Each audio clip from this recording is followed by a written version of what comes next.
desejando aí uma ótima mesa redonda, que a gente saia daqui hoje ainda mais feliz do que a gente entrou, pelo menos com a quantidade de informação que a gente vai receber, vai dialogar, vai trocar, né? Eu acho que essa é a nossa função enquanto membros aí da questão do conhecimento, da academia, né? Da divulgação, né? Talvez a gente saia mais preocupado do que a gente chegou, mas essa é a ideia, né?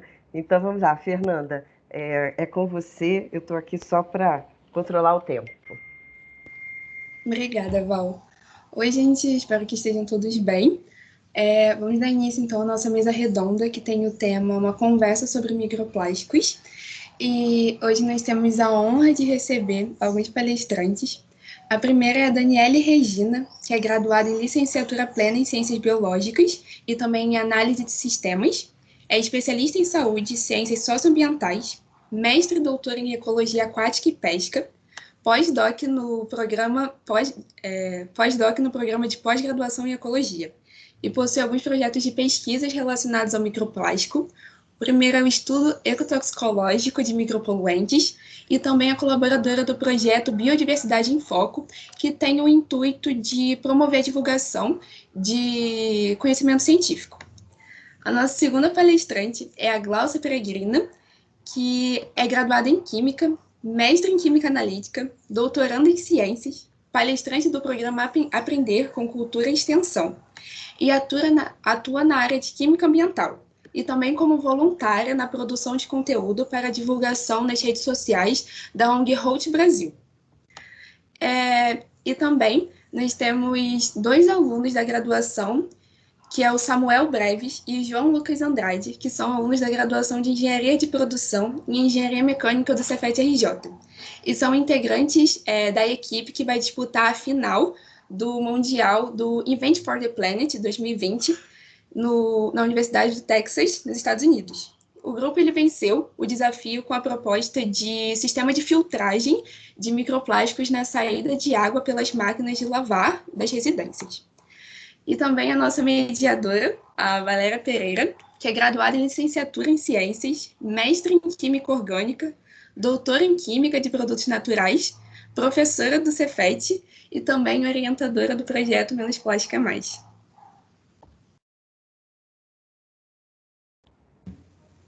Bom dia, meu nome é Vitória Beatriz, eu sou do terceiro ano de Edificações e aluna do Cefet. Eu, a Fernanda e a Ana Clara, que estamos aqui hoje, fazemos parte do Menos Plástico é Mais. O Menos Plástico é Mais é um projeto de extensão criado por alunos do Cefet, com o objetivo de estudar e diminuir os impactos do plástico no meio ambiente. Nós fazemos isso tanto pela conscientização quanto pelas nossas coletas em praias do Rio de Janeiro. O nosso projeto está alinhado a 4 dos 17 Objetivos de Desenvolvimento Sustentável da ONU, os ODS. Ele está alinhado ao ODS 4, Educação de Qualidade, ODS 9, Indústria e Inovação e Infraestrutura, ao ODS 12, relacionado à Produção e Consumo Responsáveis, e ao ODS 14, Vida na Água. A nossa motivação do grupo de microplásticos para começar a fazer a nossa pesquisa surgiu quando nós começamos a conhecer um pouco mais sobre esse tema e percebemos que ele é muito grave. E, apesar de ser muito grave, ele não é muito conhecido. Como a gente não sabe que uma coisa é um problema, nós podemos tomar ações que acabem intensificando esse problema. Então, quando nós percebemos a gravidade dele, virou um objetivo nosso conhecer mais para poder compartilhar esse conhecimento e ser parte da solução.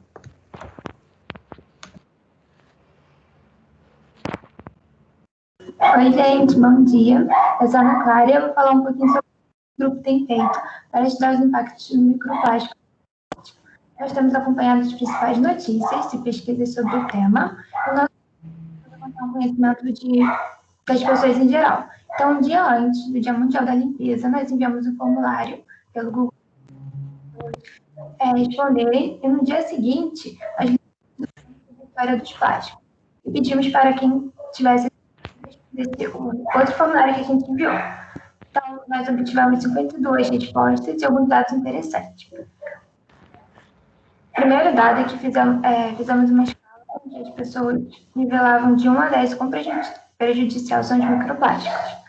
Antes do filme, 15 pessoas colocaram notas entre 2 e 9, mas após o filme, 100% das pessoas responderam que o microplástico é essencial para a natureza. Dentre as diversas pesquisas que nós realizamos, algumas foram selecionadas e apresentadas em um jornal especialmente para o sistema, então, ilhas de plástico no oceano, microplásticos no organismo humano, lavas que digerem plástico.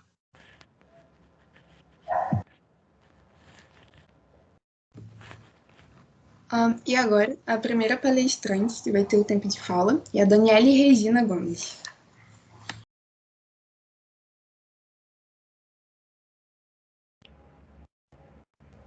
Daniele, eu vou ser aquela pessoa chata que vou estar monitorando aqui o intervalo aí de uns 10 a 15 minutos. Então, quando faltar, né, um minutinho para os 15 minutos finalizarem, eu vou, né, se for o caso, eu vou só te lembrar, tá? Porque a gente tem que ter esse controle, a questão do tempo. A gente só tem 1h30 de mesa redonda para que todo mundo possa falar aí no seu tempo, tá? Então, muito obrigada por aceitar e a fala é toda sua. Eu programei uns slides, mas eu não sei se seria o caso, né? Eu posso só falar ou eu posso compartilhar os slides também? Como é que fica? Pode compartilhar o slide, fica à vontade, tá? Mas tá sem a opção de compartilhamento para mim. E é porque você é convidada. Acho que é isso. Como é que a gente faz? Val, torna ela apresentadora. Eu acho que você pode fazer isso. Estou tentando fazer aqui, gente. Tá. Eu sugiro ela mandar por e-mail também, né? Posso mandar. Posso mandar naquele e-mail que vocês mandaram para mim? Pode, por favor.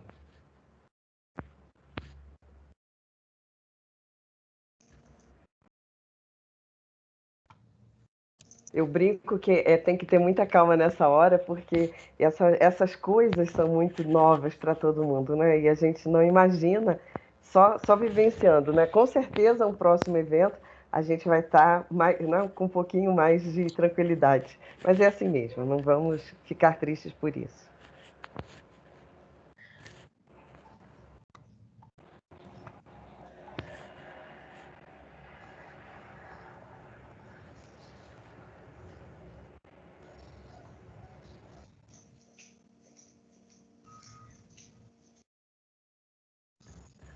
E aí eu vou falar bem rapidinho, que é para não tomar muito tempo, né?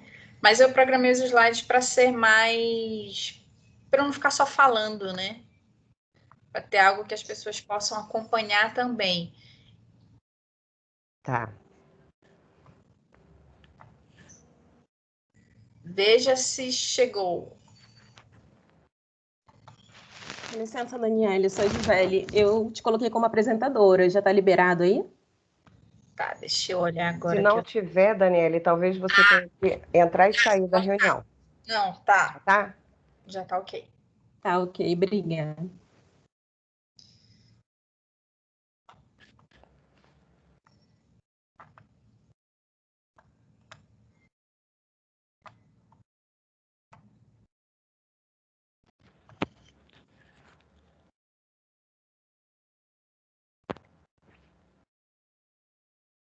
Então, aproveitando que está carregando os slides, eu agradeço ao convite, né? E agradeço e ter essa oportunidade de participar dessa mesa redonda. Eu acredito que essa troca, né, de regiões, Norte, Sudeste e outras regiões do Brasil, apesar de tudo que a gente está passando no momento, há a possibilidade da gente compartilhar experiências diferentes, né? Porque eu acredito que aqui na Amazônia a rotina e a dinâmica ela seja completamente diferente dos outros locais. E isso é muito bom ter esse compartilhamento. Eu agradeço muito ao convite. A gente vai falar um pouquinho sobre os plásticos em peixes de riachos amazônicos, é o que eu trabalho no momento. Eu estou trabalhando com riachos, com peixes de riachos. A gente tem outras linhas de projetos também, mas no momento é isso que eu estou trabalhando, né? Desenvolvendo junto com outros alunos, tá? Então, os riachos, eles são corpos d'água que eles são bem menores do que rios, né? Eles juntos vão formar os braços de rios e eles têm uma média de 4 metros de largura no máximo, né? O mais extenso que a gente considera são riachos de primeira a terceira ordem. A gente trabalha nas nascentes, aonde realmente nascem esses corpos d'água. Eles são extremamente importantes no ambiente aquático. Existe uma região de mata ripária toda ao redor que é necessária para que haja o equilíbrio da vida nesses ambientes. Então, os riachos eles ficam suscetíveis quando essa mata ciliar é retirada. Geralmente isso acontece nas regiões urbanas, o que a gente tem visto muito relacionado a microplástico, e todos esses contaminantes, sejam eles sólidos ou de outra grandeza, eles entram no leito dos riachos e acabam contaminando os ambientes, tá? Então, eu vou falar um pouco sobre o trabalho que a gente publicou esse ano. Ele teve uma repercussão muito grande, né? Ele saiu em vários jornais online, a gente deu várias entrevistas relacionadas a esse artigo, onde a gente teve uma alta contaminação, que a gente pode considerar como alta contaminação dos peixes de riachos na Amazônia, né? A gente procurou responder a 4 perguntas principais, né? Qual seria a frequência no trato gastrointestinal e brânquias, quais são as espécies mais suscetíveis, quais são os plásticos mais assimilados e os tamanhos das partículas que seriam mais ingeridas. Essa é a nossa área de estudo. Nas fotos abaixo, a gente consegue visualizar mais ou menos a extensão dos riachos e o que a gente encontra. Então, eles são bem rasos. O mais fundo, eu acredito que ele deve ter no máximo 1 metro, né, ou 2 metros, mas tem muita vida ali dentro, né? A gente tem insetos aquáticos, tem os peixes que estão nessa região e que vivem nesses ambientes. Alguns só vivem nesses ambientes e outros dos rios eles acabam desovando nesses ambientes também para procriação. A gente encontrou várias espécies e fizemos a análise de estômago e brânquias. Por que estômago e brânquias? Porque alguns organismos são filtradores. Nenhum desses que a gente analisou são, mas alguns são filtradores. E alguns artigos mostram que as brânquias elas têm uma relação grande com a parte digestiva, né, com a alimentação. Então, a gente procurou não analisar só o trato digestivo, mas as brânquias também.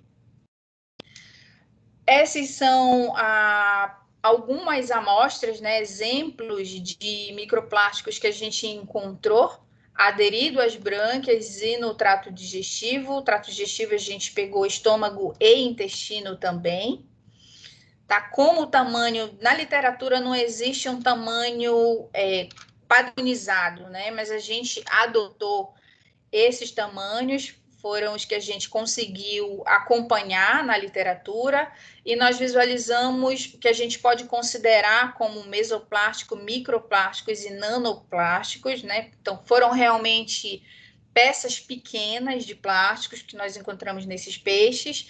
Lembrando que esses peixes são peixes pequenos, eles têm uma média de 10 centímetros, eles não são muito grandes, não são peixes consumidos pela população, mas eles têm uma grande importância ecológica dentro desse ambiente.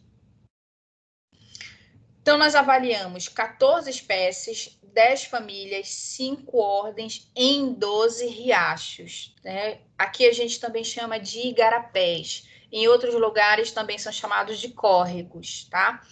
Nós encontramos 383 partículas. Dessas 383, 201 estavam no trato gastrointestinal, representando 88%, e 182 na brânquia, representando praticamente 84%, tá? Encontramos uma média de 6 partículas por indivíduo em 98% dos espécimes analisados. Somente um indivíduo do que a gente analisou, ele não tinha nenhuma partícula, nem nas brânquias, nem no trato digestivo, que foi essa espécie da figura, né? O Mastiglanicephalus opus. Comparando com outros trabalhos já publicados aqui na Amazônia também, nós verificamos que os peixes de riacho, eles, se a gente pode dar esse nome, né? Eles são mais contaminados, né? Eles podem ser mais suscetíveis do que em outros ambientes. Por exemplo, né, no trabalho da Tamires Pegado, no estuário do Amazonas, eles encontraram 2 partículas por peixes em 30% dos peixes analisados. Nós encontramos 6 partículas por peixes em 98%. O trabalho do Marcelo Andrade, também publicado na Amazônia, né, no Rio Xingu. E aí a gente vem de estuário, rio e ordem menor, que são os riachos, que é o nosso trabalho. No Rio Xingu, eles analisaram só o estômago, né? 1 partícula por peixe e 25% dos peixes estavam contaminados. Então, fazendo esse comparativo dos riachos com os peixes de rio e os peixes de estuário, a gente tem 98% e 6 partículas, o que a gente pode considerar como uma contaminação maior do que esses outros ambientes. Lembrando que os riachos, eles são bem menores do que os rios e do que os estuários. A dimensão é menor. E o que a gente encontrou? Nós encontramos algumas espécies mais suscetíveis do que outras. Por exemplo, Crinissica regani e Pimelodella geri são peixes pequenos, né, de 10, 7 centímetros de comprimento, tá? E esses, eles foram o que tiveram mais partículas aderidas às brânquias. Então, se a gente não tivesse feito o trabalho com as brânquias também, nós não obteríamos esse resultado, né? Seria um indicativo de que esses peixes, eles não entrariam nos nossos resultados também. E por que essa diferença? O Crinissica regani, ele é um predador, tá? Ele tem um comportamento agressivo e ele se alimenta de crustáceos e larvas de insetos. Ele possui uma boa visão noturna e muitas vezes ele se alimenta no escuro.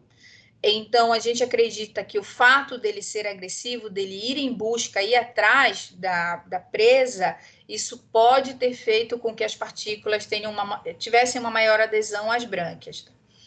A Pimelodella, ela vive em substratos de seixa e areia, né? Eles ficam meio que escondidas, deixando só o barbilhão tateando o ambiente para verificar o que tem.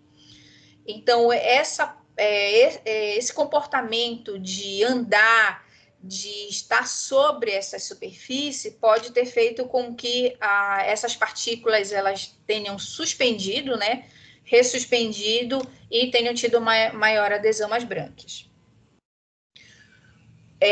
Também peixes que são predadores, mas Polycentrus scomburg e Hemígramos unilineatus tiveram menos partículas no trato gastrointestinal.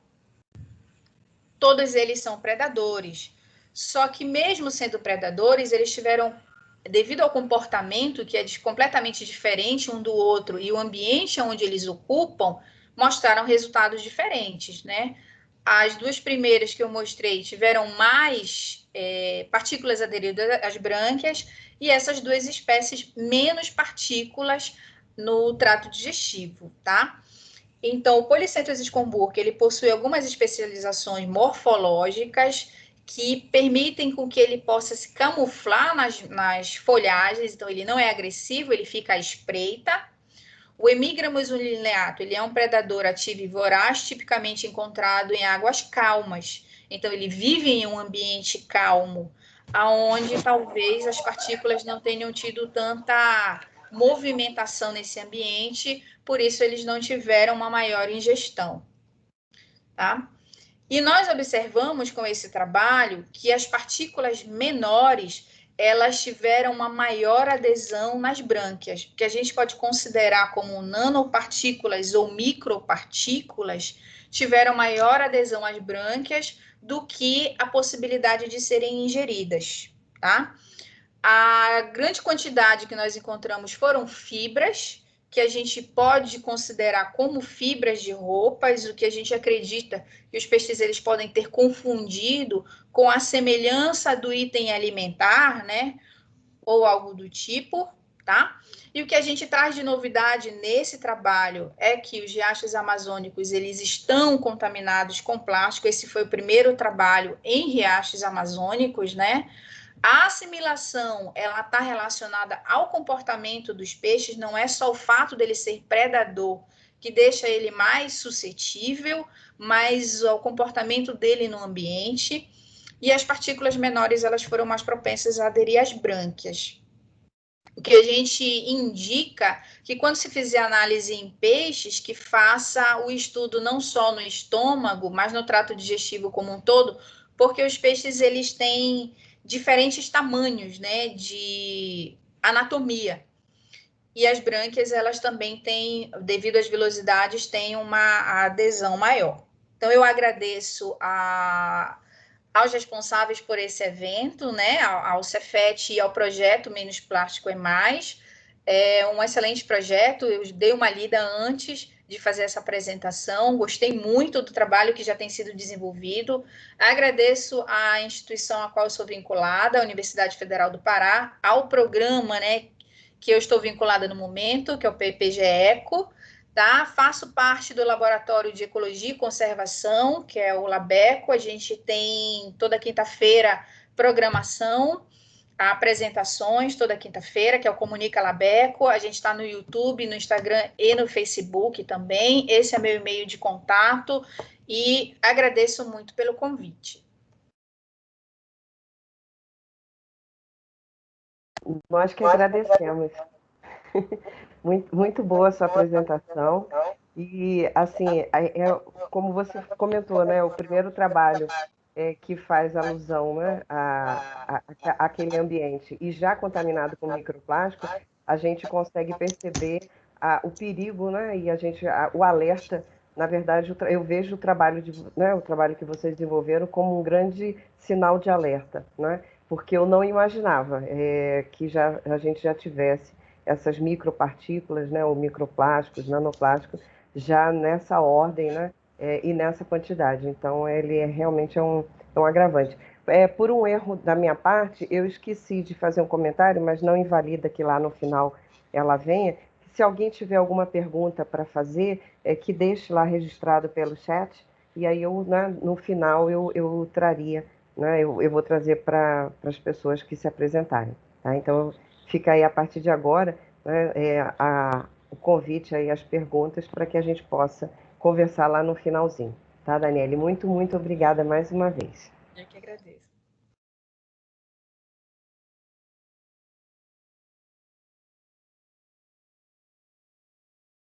Acho que agora, na ordem, é a Gláucia que vai se apresentar, não é isso?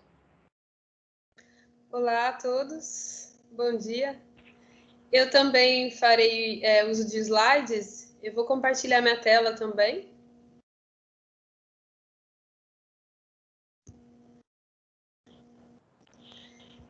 Vocês estão vendo? Sim.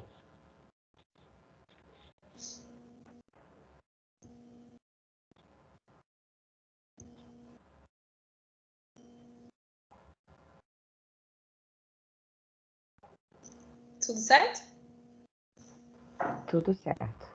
Bom, meu nome é Gláucia Peregrino Olivato, eu sou química de formação, sou química formada pela Universidade de São Paulo, mestre em química formada pela PUC-Rio, e atualmente eu sou aluna de doutorado, né, do programa de pós-graduação do Centro de Energia Nuclear na Agricultura, que é o campus Luiz de Queiroz, da USP Piracicaba, aqui no interior de São Paulo.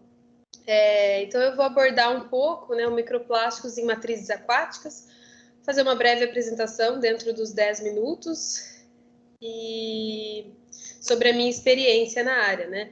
Então, em relação ao meu histórico, né, com essa temática, eu fiz durante a minha graduação, eu estive envolvida em projetos de cultura e extensão, como esse, né, que vocês fazem parte, eu fui palestrante, então eu sempre trabalhei na educação ambiental. E no meu mestrado, eu fiz mestrado na Química Analítica e o meu projeto, né, o tema de pesquisa foi microplásticos em águas superficiais. E eu estudei a Baía de Guanabara, aí no Rio de Janeiro. E agora, no doutorado, eu continuo nessa temática, né, dos microplásticos, e eu também estou estudando outros contaminantes de preocupação emergente, como pesticidas em água, hormônios, fármacos. Bom, então vamos lá. Então, por definição, né, como a Daniele trouxe, não há um consenso na literatura, né, sobre a definição de microplásticos por tamanho, né? Então, a gente vê diferentes propostas de diferentes autores trazendo diferentes escalas